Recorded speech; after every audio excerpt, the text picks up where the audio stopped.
am Kalpana Garg. I am the founder and attorney at Umbrella Legal. And today we are going to talk about IP and its nuances within the business of SaaS. SaaS as a business understands the value of IP, but the greater challenge lies in protecting that IP, in creating a portfolio of that IP, and then putting measures in place how to protect and then implement infringement measures to protect the company from risks that might come when the software is launched as a product into the market, or if somebody else is infringing upon their business as such. So these are the topics that we are going to cover in detail today. So when we talk about SaaS or software as a service, it is actually something which has been in development for quite some time, and it has picked a lot of traction in the last decade. So it is a cloud-based software delivery model wherein the users can use or access the software applications over the internet. Generally, these kind of services are given on a subscription-based payment model. In this particular setup, the software is hosted and is maintained on a third-party service provider's server.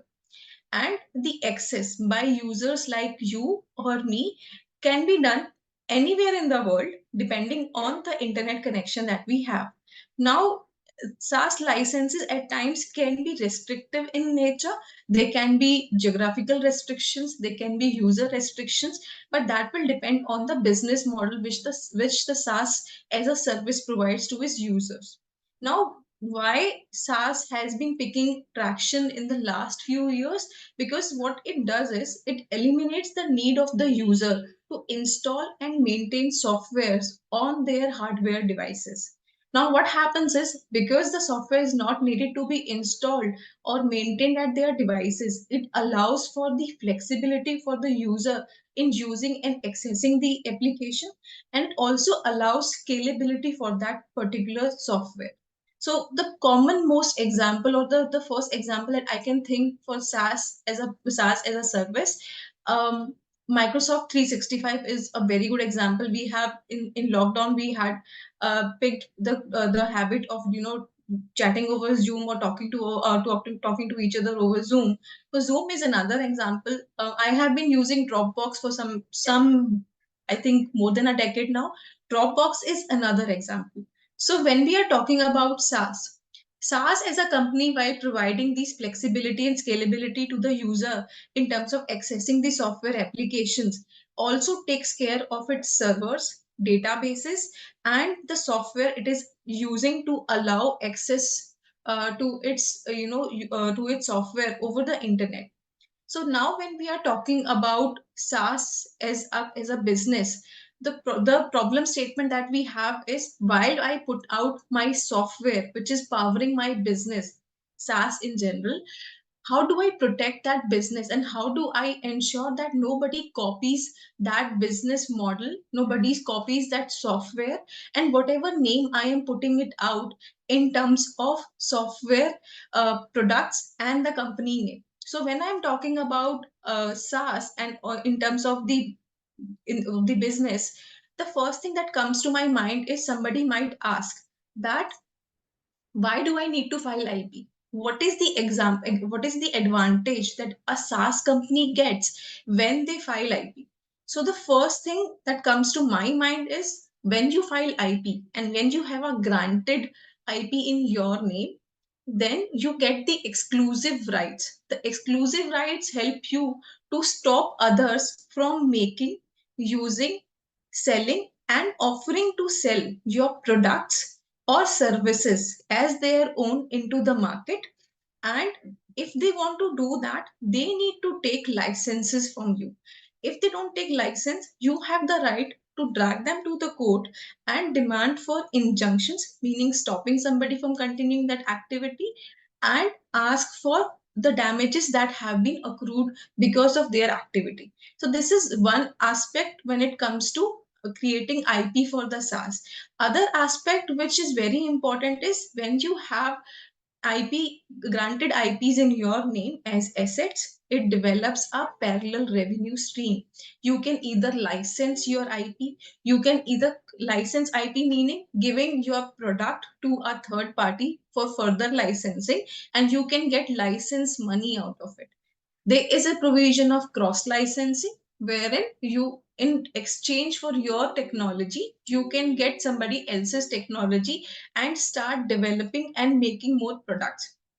The famous example of cross licensing is in the software domain. We keep on seeing that Samsung and Hawaii had a cross licensing deal last year only. So this is very much important, because what happens is, what I might be missing as a company in terms of an IP, somebody else might be having it, and the same thing applies to them. So this, through an IP, there is a possible mechanism that you can do a cross licensing.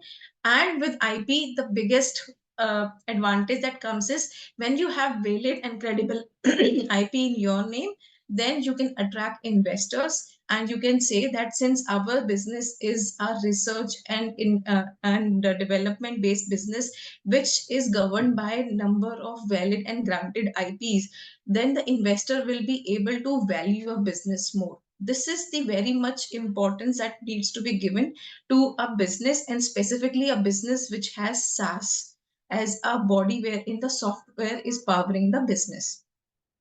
Now, when it comes to a SaaS company, what kind of IPs do I need to look at? So, the first thing is in the name itself.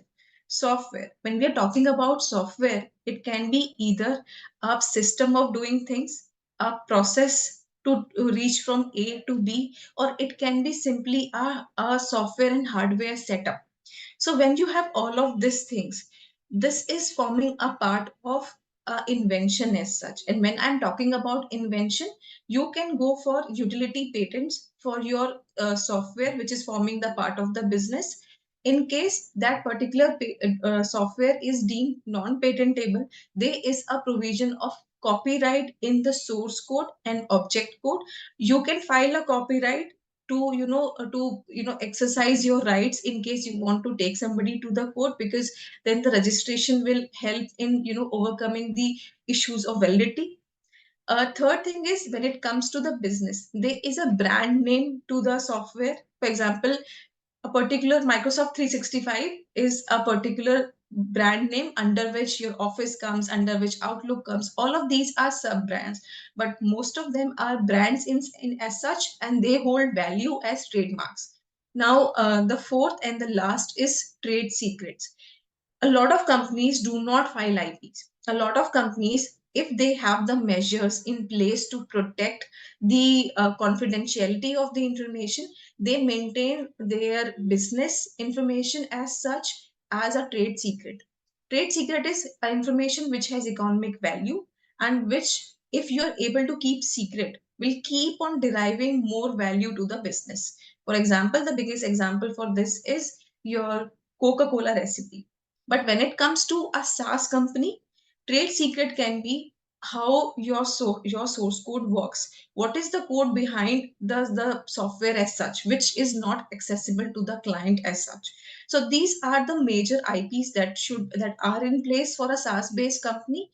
And for a SaaS-based company, if you think of filing any of those IPs, you need to consult an attorney, because what happens is, most of these IPs have statutory deadlines. And if you miss those deadlines, you might end up losing those IPs. So it is important that while you are, exploring the domain of IP in a SaaS business, consult an attorney and move forward. Now, let's say you are at that step where you have unutilized that, okay, I want to make a particular software, and I want to protect the software with a IP regime. So in this particular domain, when you are creating the software, you need to start with identification of what is the invention behind the software. For that invention, file a patent. For the source code, object code, and any information which is making content of the software. For example, they are documentation, how the software works, they how the software creates reports, things like that. If there is a background documentation, that is subject to copyright. If there is a particular music or an audio file attached to the software, for example, for your prompts, the software makes, let's say, very unique sounds. These are also forming the part of copyright. Name of the company, name of the product as such will fall under trademark. And if something which is not disclosed to the client will form the know-how. So how to develop a particular IP portfolio for a SaaS company? So in your business, in your within your organization, and if you have a research and development based or SaaS organization, you need to evaluate internally that what is the IP that is getting created at your end. And first step in that aspect is you need to check that all the IP that are getting created, they are coming to you. For example, in your employment agreements, you need to ensure that the IP which is created by the employee is becoming employer's property, meaning your company's property. If your consultants are creating something for you, make sure you sign a work for hire agreement with them. If there is an agency which is creating content for you in terms of SaaS as a business advertisement and marketing material, make sure all that IP which is generated by that particular agency is coming to you through the manners of contract. And if you are maintaining trade secrets, and for that maintenance of trade secrets, you need to ensure that you are signing NDAs, non-disclosure agreements, with third parties who may use or access the information basis a demo version or a trial version, and they you feel that there is a propensity that the content may go out. So it is very important that while you are creating a portfolio, you need to first of all put these measures in place. The first measure is having contracts in place. Now the second measure is, while you have put all those contracts in place, you have the safeguards in terms of stopping the leakage of information. Then comes, you need to evaluate the software, what it does, what is the technical problem that the software solves, what is the technical outcome that the software gives. If any of this or a feature of that is forming a part of an invention, you need to first do a search to see whether the same is novel or not. And if you find it to be novel, then you need to actually see whether the same is inventive or not, because these are the criteria when you are looking at a patent as such. So once you have qualified all the criteria for a patent application, then the next step comes is that you need to draft and file a patent application. So this is in very crude how the patent application in a SaaS business is created. Now, people talk about variations of the software. For example, your SaaS business software variant 1 is doing XYZ. Now, the variant 2 is doing XYZ and XX also. Now, if there is an added feature which is adding value, which is solving some more technical problem, or which is actually solving the existing technical problem a little better, you need to evaluate whether the same qualifies for a patent or not. Because what happens is a lot of companies, SaaS companies, file base patents, but they do not file patents for these improvements, which is very important. Because as time passes, we keep on improving our products. As company, always the research is going on, always the market is evolving, and for that, if your product is evolving, you need to do this internal check to see whether your product has added any feature or a variation which is, which is maybe novel in nature, which is maybe deemed patentable in nature. And if that is the case, you need to actually file a patent application before you put the particular variation or the feature into the market. Because for a patent, first you need to file the application and then go to the market. This is the regime in India. So the first thing that you need to do is you need to uh, evaluate your products, including your variants, including new features that are added in the product, and basis that you need to file applications. Similarly, the same thing needs to be done to your product portfolio also, to your content also. If you are putting new content, make sure that you have created records within the company with regards to new content development, and you have, in case it is needed, you have taken proper copyright registrations for the same. So now we are moving past that. Once, let's say, we have developed an IP portfolio, let's say you have, I will not say the number, but let's say you have a good number of patents in your name against your software in a SaaS company. Now you need to develop an IP strategy. An IP strategy is wherein you state that okay, either we are going to be offensive or we are going to be defensive. Now offensive strategy is that whoever whoever just even comes very near to my product in terms of infringement, in terms of illegitimate use or illegitimate access, I will take legal action. This is offensive strategy wherein you initiate lawsuits. But against that, there is a defensive strategy also. A lot of organizations do not indulge into offensive strategy, they indulge into defensive strategy, that we will only fight those lawsuits against which we have been sent notice to. For example, if I am sent a notice that I am infringing on somebody's IP, then only I will take action, otherwise I am not going to prosecute. This is basically, it depends on what kind of business you are running, how much confidence you have on your IP, and how much do you want to assert your rights into the market.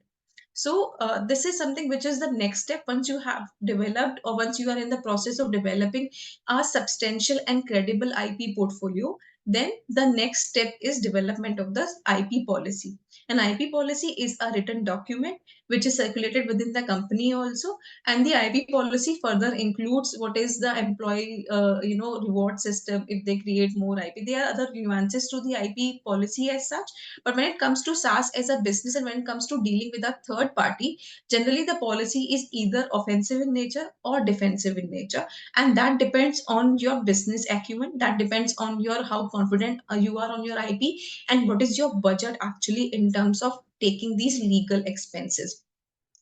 Now, let's say we have developed all of this, we have a substantial IP in place, we have developed a policy, and all the checks and balances in terms of having right contracts are in place.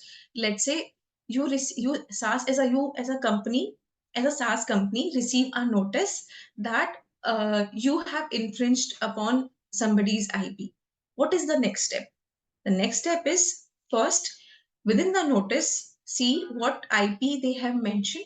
Or if it's a patent, uh, download the published copy of the patent and analyze it with an attorney. What does the claim say?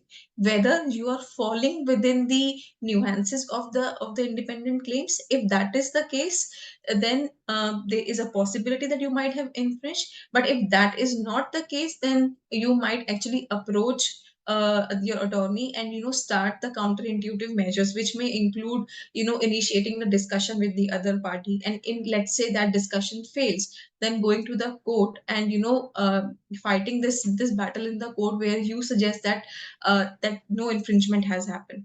But let's say there is a flip side. Let's say you are the one who is a aggrieved party, wherein you find out that a particular party or a third party has infringed upon your, let's say, a patent.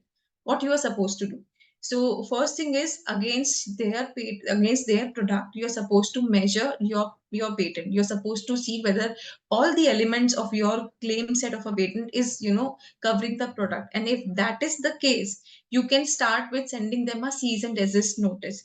Generally, a lot of people are first time infringers, and they have no idea about somebody's IP. In that case, you will have a relief there and then, because those infringers will stop.